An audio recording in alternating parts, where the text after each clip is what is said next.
One thing I have slides for, but we could probably talk about now is Jim's proposal to move away from Slack again. I was wondering if people had strong opinions in either direction. He's talking about moving to Discord, and part of this is on the back of the fact that Slack are going to be changing their policies on the free tier again. It's already at the point now where you can only see the last 10,000 messages, basically, in Slack, which sounds like a lot, and it is a lot, but that does add up. But the policy is changing to be the last 90 days only. So, yeah, we're looking at going to Discord, I suppose, but there's 500 or so people registered on Slack. And although a lot of them aren't necessarily completely active, a lot of them do monitor it. So it's we do have to move that community, I suppose. And I would prefer, like, there's some in Discord as well as 100 or so people in Discord, and it is becoming more active. Is there already a MicroPython Discord? Yeah. Huh. How about that? Yeah. I didn't know that either. Yeah. Would there be an inclination to move the forum to Discord as well? No, I think the more likely destination there would be the GitHub discussions. Yeah, there's a proposal for that already. Yeah, there's an RFC for that. How would you envisaging that? Why can't I say? You're going to really struggle with me tonight, guys. I'm knackered. So. But how would that work with Discord and the forum kind of persistent sort of things? Would that be? Because I've only really used Discord. I thought it only did sort of real-time messaging. Yeah, forum and Discord is different things. Right. Okay. Cool. Okay. Is the Slack actually linked anywhere on the MicroPython site? It's not. I brought this up a few months ago. Oh, okay. Yeah. Doing like a community page or something, I think, for like where resources are. I know there's IRC, Twitter, Facebook in the footer. So yeah, and yeah, that's right. I think Damien's here now. He can comment on that. But if we would prefer to have the yeah, it's true, AJ. Discord has got threading, which is one of the problematic features. Threading is different. It's not just as convenient. You can just fork off a thread from like a short discussion thread off an individual post. It seems to, well, what I've seen in Discord that I assume is threads just feels very hidden. It's like just extra hidden sub channels more so than a thread. Yeah. Another point is it's less preferable because people's Google results Google won't search into Discord is what I'm trying to say, whereas it'll search up forum results. Well, maybe not. Google sucks now. Depends on the forum platform and whether it doesn't. It doesn't. Yeah, it won't surface Discord results though, so it's not really. Well, nor Slack. So it's Discord versus Slack. I don't think there'd be any difference there. I still think there's a purpose to having like I think it's actually very powerful and very useful having the forum sort of posts. The MicroPython forum, even though it's a bit old and dated looking, there's a lot of valuable information in there that I use all the time, and because Google does index it, it's really useful. So we're not talking about getting rid of a forum. If anything, we would move the forum concept to discussions in GitHub. That would be a reasonable replacement, I think, a more modern take on it. But in terms of like live assistance or near real-time assistance, Discord or Slack are the two we're sort of comparing at the moment. And Discord's definitely more attractive for free open source projects. Slack is exorbitant, to be honest. It's about $10 a user per month, which works out about $60K a year, which is a lot of money. Salesforce. Yeah, it was never really made for public community. It was more of a business thing, and then people started misusing it for communities. Yeah. Yeah.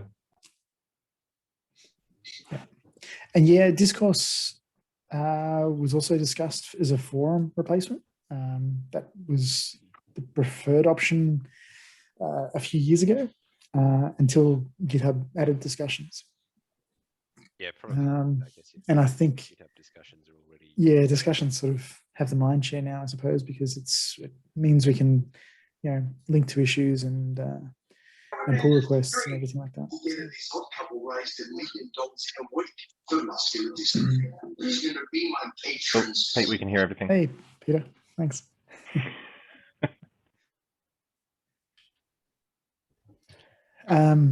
So yeah, are there any strong feelings for Slack or Discord in either direction?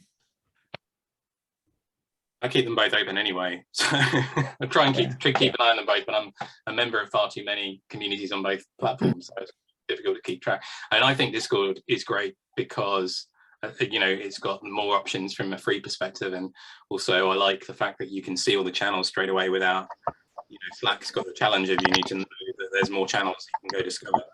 That's true. And I think Discord's probably got a few more options at this point for extensions, should we ever want to add any, because, you know, API is easy to make use of and what have you. But ultimately, people are going to chat where they're going to chat. So, I mean, we can have a sort of an officially blessed one, bearing in mind at the moment, and neither of these options is on the micropython.org website.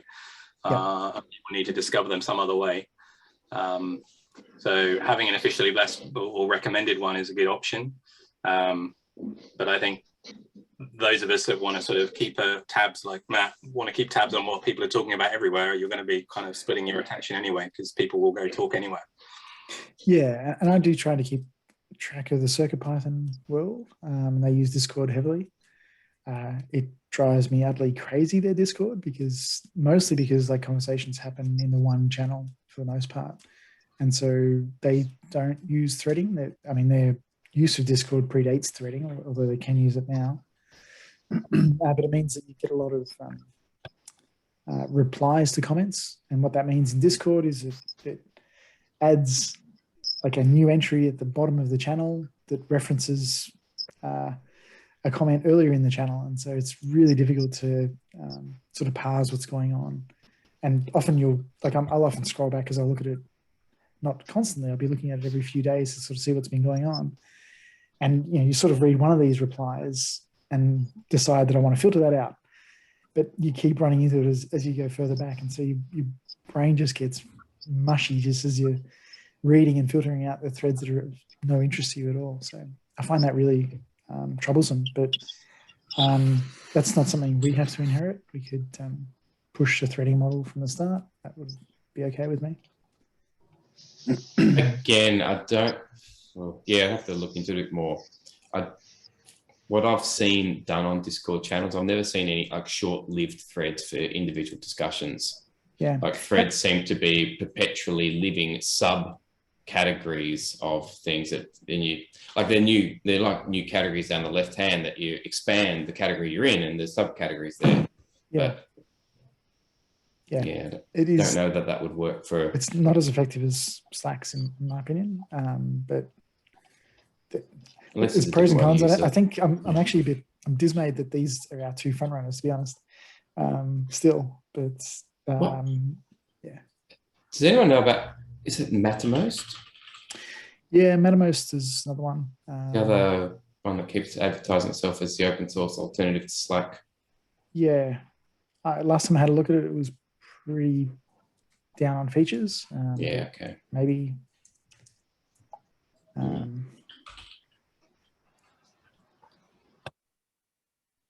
Organized conversations using collapsed reply. Hey, Sean, if you're talking, I can see lips moving. I can't hear you. They've got threads. How about now?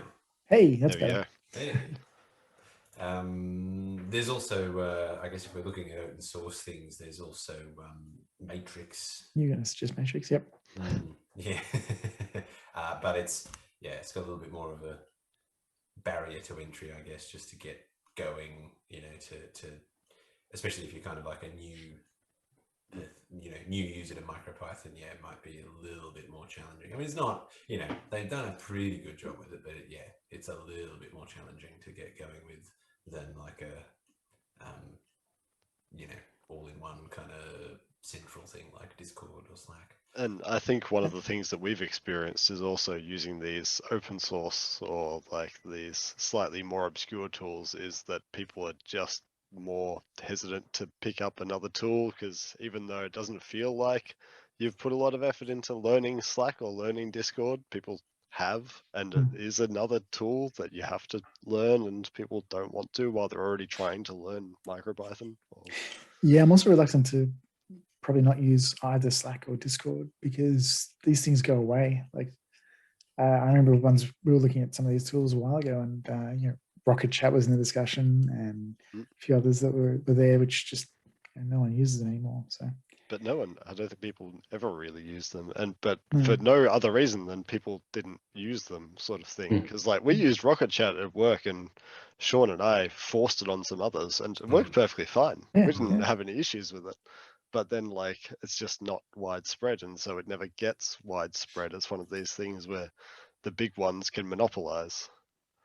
Yeah, and look, Discord's certainly gotten a lot of uptake amongst open source projects, probably because its pricing model is attractive for that. For reference, there is a pricing model that you can go for Discord Nitro, they call it. That gives you there's a few extra features that you can get, but the pricing model is very sane. It's a flat fee per month, regardless of your user base. And the features aren't, totally compelling. They're not necessary. So you can kind of justify that as like a value add option. Yeah, I think if Discord is used with a sensible array of categories, and the fact that you can categorize categories, I don't know what they call them, if the categories are rooms or whatnot. I think the threads are a complete and utter ignore them. Like I find them, they're lost. They're so, you have to go and manually create a new thread in it, as it's just a subcategory that's hard to see, hard to use. They're not for a short-lived discussion. It's a real shame and a missed opportunity there. But I think if you have enough categories and each category itself isn't too busy, then the replies aren't too jumbled up all over the place. If you've only sort of got one or two conversations going on at any one time, in any one category, I find it works pretty well in the servers I'm on. Got nothing like the actual threads in Slack. Yeah, okay. It looks like Mattermost does have threads like that, but yeah, expecting people to install another chat program is probably a tall ask. That's just the third one I've heard. I've heard it used by a fair bit. It's got integration into things like GitLab. It's got that. I would be inclined to think they're the third biggest one around at the moment, but I don't actually have it installed. Absorbed them, I think, yeah. Maybe. I know there are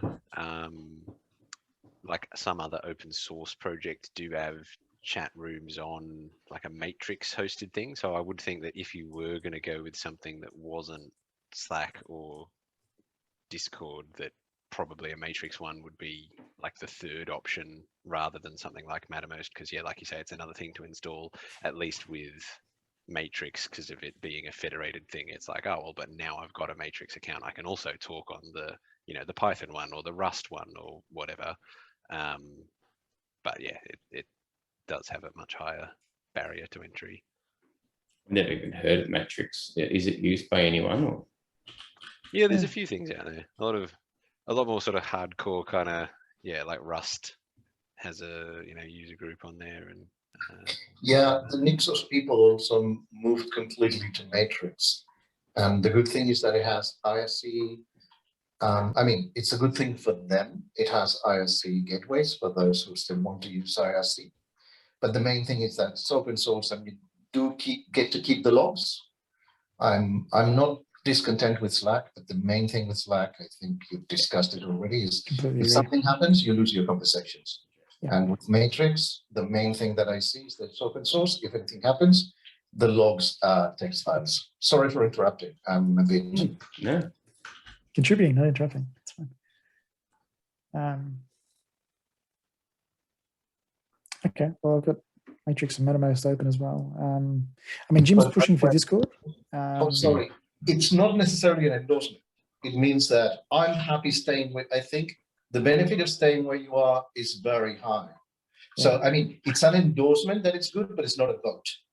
I don't necessarily want to move to Matrix.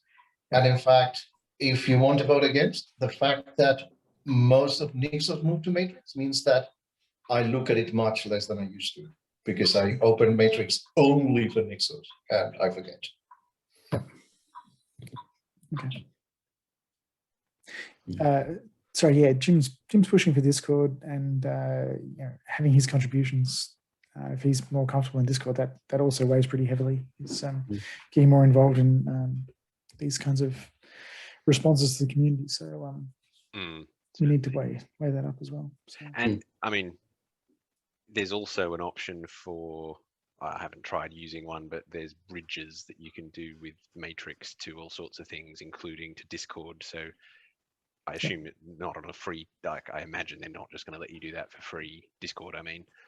But yeah, if we were looking at like a hosted one that includes some kind of integrations, maybe there's an option there for whoever might want to use it to integrate it with Matrix as well. And then you kind of get the best of both worlds in that I assume if nothing else, it'll mean that everything from Discord is getting, you know, almost archived into Matrix, so that if they do change their pricing model like Slack have done, you've got it all there. I mean, one community was trying to move from Telegram to Discord, and that kind of flopped because they couldn't move their users. But they do have a bot that cross posts from the main channel in both, and that's there's a bunch of other people here offering like advertising bots that go between Slack and Discord, for instance. But Discord's pretty easy to API against. Yeah. And yeah, Damien's even created a Discord account now, so saw that today. Yeah, Jim was in my ear. I'm sure he was. No, I already had an account and I just didn't realize there was a MicroPython Discord. Yeah, same. I don't mind. Some people like one, some like the other. I just think with Slack, losing the conversation is like a big deal breaker. So That's massive, and it's going to get worse. So I think you missed that before, but yeah, they're shifting from 10,000 messages to 90 days. Oh, I see. So it's probably worse again for us. Yeah, that's crazy. Yeah, I think if the categories are set up, and you can always add new ones later at Discord, and I find it works quite well. A few groups I'm in. Do you know who the admin is for the Discord at the moment? Yes. Jim now, yeah. Someone else had set it up, but they'd handed over the reins 6 months ago or something. Yep.